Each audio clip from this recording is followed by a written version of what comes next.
Bienvenidos a Sionismo, una identidad, un podcast donde exploramos la relación milenaria del pueblo judío con la tierra de Israel, y cómo esa tierra ha moldeado, y sigue moldeando, la identidad judía a lo largo de la historia.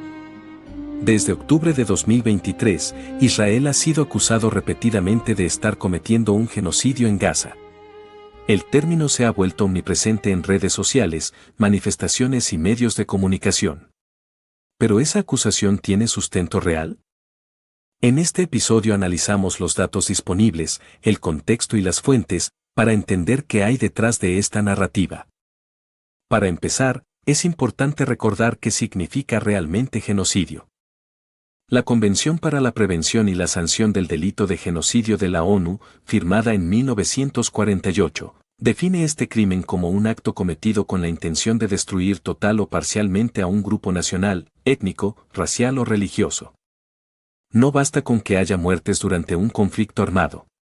Se requiere una intención clara y comprobada de exterminio.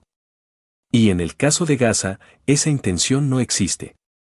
De hecho, Israel ha declarado públicamente que su objetivo es desmantelar la infraestructura terrorista de Hamás, liberar a los rehenes secuestrados el 7 de octubre y garantizar la seguridad de su población civil. Las operaciones israelíes están dirigidas contra combatientes, túneles, centros de mando, lanzacohetes y depósitos de armas, todos ubicados deliberadamente por Hamás dentro de áreas civiles densamente pobladas. Esa estrategia de Hamás, combate incrustado en zonas residenciales, es parte de un patrón que busca justamente lo que está ocurriendo, que las bajas civiles sirvan como herramienta de propaganda. Entonces, ¿cómo fue que el término genocidio se volvió central en el discurso internacional sobre Israel? El investigador Zach Goldberg analizó miles de artículos en medios de comunicación utilizando la base de datos Media Cloud. Su hallazgo fue que desde el 7 de octubre, la palabra genocidio ha sido usada más veces en relación con Gaza que con conflictos como el de Ruanda, donde murieron 800.000 personas en 3 meses, o Darfur, Siria y Bosnia. Según Goldberg, el uso desproporcionado de esta palabra no responde a los hechos, sino a una campaña mediática impulsada por ideologías descoloniales, redes sociales y presión de activistas. En este contexto, es relevante observar un dato demográfico que contradice por completo la acusación. En 1948, la Franja de Gaza tenía aproximadamente 400.000 habitantes. En 2023, esa cifra superó los 2.2 millones, según datos del Palestinian Central Bureau of Statistics. Esto significa que la población se ha multiplicado por más de 5 en 75 años. No existe precedente en la historia de un genocidio que coincida con un crecimiento poblacional sostenido y acelerado. Además, la tasa de natalidad en Gaza es una de las más altas del mundo árabe, más de 30 nacimientos por cada 1.000 habitantes. La tasa de mortalidad, incluso en medio del conflicto, se ha mantenido entre 2.9 y 3.4 muertes por cada 1.000 habitantes. Esto refleja una población joven, en expansión, con alta fecundidad y mortalidad baja. Otro elemento clave que suele omitirse es el conjunto de acciones que Israel ha adoptado para minimizar las bajas civiles. Antes de cada ataque aéreo, se envían mensajes de texto, se hacen llamadas telefónicas y se lanzan folletos advirtiendo a los residentes. En muchos casos, se utiliza una técnica conocida como roof knocking, donde se dispara una pequeña carga no letal sobre el techo del edificio objetivo para dar una advertencia final antes del bombardeo. Además, se han establecido corredores humanitarios, zonas designadas como seguras para evacuación y pausas tácticas en los combates para permitir que los civiles salgan. Muchas operaciones han sido canceladas en el último momento cuando se detectó presencia civil. Estas medidas han sido ampliamente documentadas. Medios como Reuters y The Guardian han reportado la existencia de alertas previas, evacuaciones y corredores de ayuda humanitaria. En paralelo, Israel ha utilizado munición guiada de precisión y ha desplegado asesores legales para supervisar la legalidad de cada ataque en tiempo real. También ha investigado casos en los que hubo daño colateral y ha modificado tácticas para reducir riesgos en operaciones posteriores. El experto militar estadounidense John Spencer, jefe de estudios de guerra urbana en el Modern War Institute de West Point, ha analizado extensamente la conducta de Israel en Gaza. Según él, la proporción de civiles muertos por cada combatiente se sitúa entre 1:1 y 1.5:1. Esta cifra, afirma, es la más baja registrada en la historia de la guerra urbana moderna. Spencer ha explicado que las fuerzas de defensa de Israel han tomado más medidas para proteger a la población civil que cualquier otro ejército contemporáneo, incluyendo el ejército estadounidense en ciudades como Mosul, en Irak, o Raqqa, en Siria.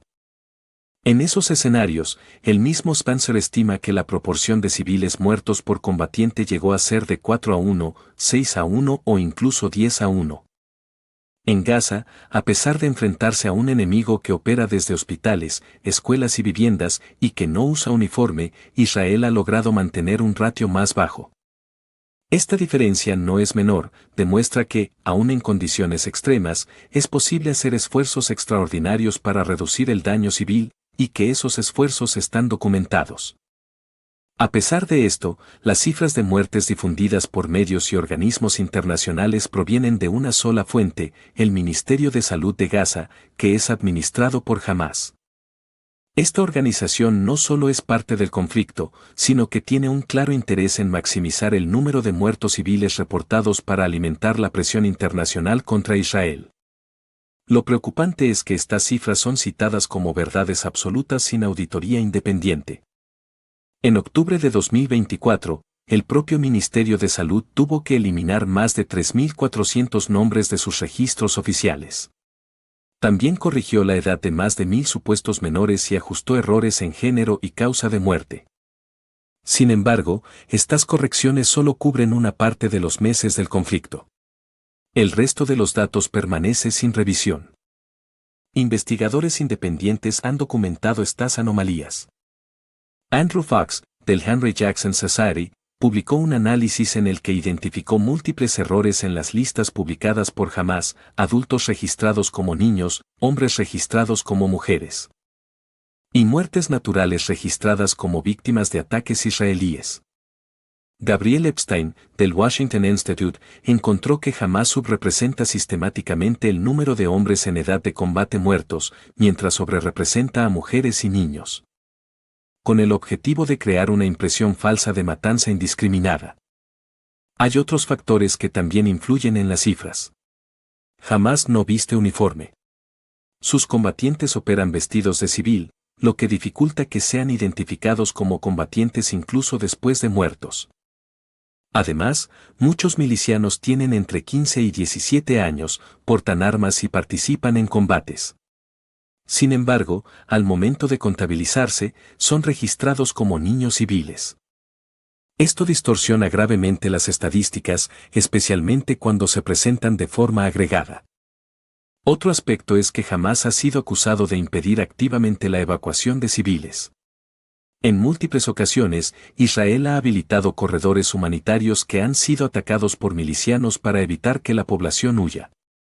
El objetivo es claro: mantener a los civiles dentro de las zonas de combate para usarlos como escudos humanos.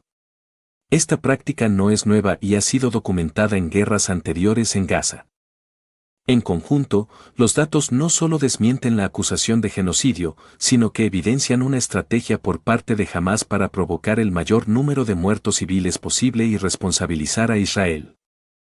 Esta estrategia se ha visto reforzada por un ecosistema mediático y político que ha dejado de lado el rigor y la verificación para abrazar una narrativa simple y emocional.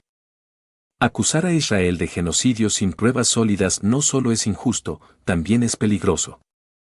Banaliza un término que fue creado para describir crímenes como el Holocausto o el genocidio de Ruanda y encubre los verdaderos crímenes de quienes usan a su propia población como escudo.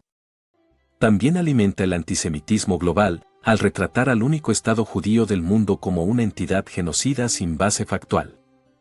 La responsabilidad de quienes se pronuncian en nombre de los derechos humanos es grande. No se puede construir justicia sobre mentiras. Los datos deben importar. Los hechos deben importar. Y cuando se los analiza con honestidad, la conclusión es clara: no hay genocidio en Gaza. Hay una guerra iniciada por una organización terrorista y un país que, aun en condiciones extremas, ha demostrado un compromiso sin precedentes con la protección de la vida civil. Esto fue sionismo, una identidad. Gracias por escuchar.